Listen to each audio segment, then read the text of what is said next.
लोकसभा चुनाव के लिए 7 चरणों में होने वाले मतदान का आखिरी चरण शनिवार को खत्म हो गया। इसके बाद 4 जून को चुनाव के नतीजे आने वाले हैं।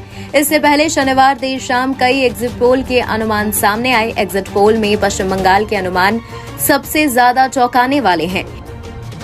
इंडिया टुडे एक्सिस माई इंडिया के एग्जिट पोल में पश्चिम बंगाल की 42 सीटों पर एग्जिट पोल के नतीजे पर नजर डालें तो बीजेपी को सबसे ज्यादा 26 से 31 सीटें मिलती दिख रही हैं। वहीं ममता बनर्जी की पार्टी टीएमसी को बड़ा झटका लग सकता है।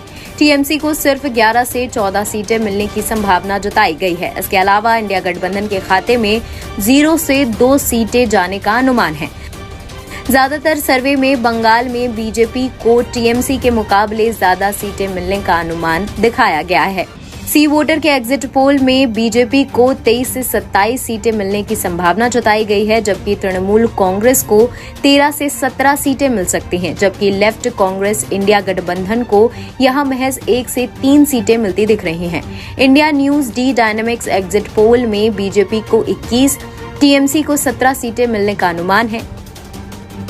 रिपब्लिक भारत के एग्जिट पोल पी मार्को में बीजेपी और टीएमसी में कड़ी टक्कर दिख रही है। इसमें बीजेपी को 22 तो वहीं टीएमसी को 20 सीटें मिलती दिख रही हैं, जबकि कांग्रेस और अन्य पार्टी इस बार वेस्ट बंगाल में खाता खोलती नजर नहीं आ रही है।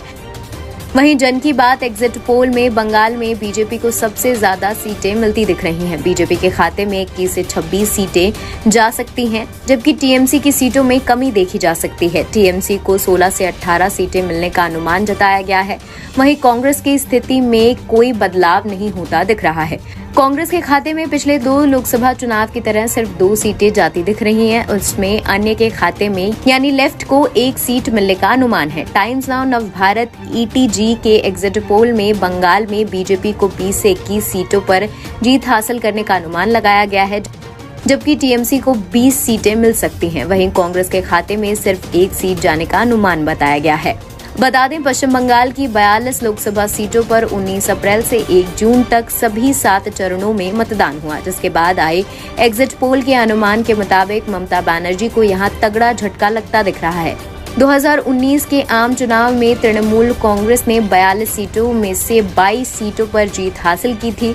पूर्व राज्यों में सेंध लगाने की कोशिश कर रही बीजेपी ने पिछले लोकसभा चुनाव में 18 सीटें हासिल की थी, जबकि 40 पर चुनाव लड़ने वाली कांग्रेस ने 2 सीटें जीती थी। 2024 के लोकसभा चुनाव का नतीजा 4 जून को घोषित किया जाएगा। हंगामा टाइम्स की तमाम खबरों को देखने के लिए हंगामा टाइम्स को सब्सक्राइब कर लीजिए और बेल आइकन दबा लीजिए। अगर आपको ये वीडियो अच्छा लगा हो तो लाइक बटन प्रेस कर अपनी प्रतिक्रिया हमारे कमेंट बॉक्स में देना मत भूलें।